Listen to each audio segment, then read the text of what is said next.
প্রিয় পান চাষি ভাইরা, আপনারা দেখতে পাচ্ছেন ডোল সাজানোর কাজ প্রায় শেষের দিকে।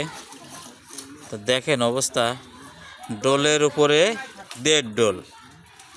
তো এত বড় ডোলে কোনো ক্ষয়ক্ষতি আছে কিনা আসুন আমরা চাষির সাথে কথা বলে আপনাদেরকে একটু জানাই। তো আসুন আমরা চাষির সাথে কথা বলি। এই যে আমাদের এক দাদা, তিনি একজন চাষি, তিনার কাছে শোনার চেষ্টা করি। আচ্ছা ভাই, এই যে আপনি এই যে এত বড় ডোল দিচ্ছেন, তা এই যাতায়াতে আপনার এই পানের কোনো ক্ষতি হবে না? না, পানের কোনো ক্ষতি হবে না, কোনো ক্ষতি হবে না। আমাদের এক ডোল পান পৌঁছতে নিম্ন 30,000 টাকা খরচ।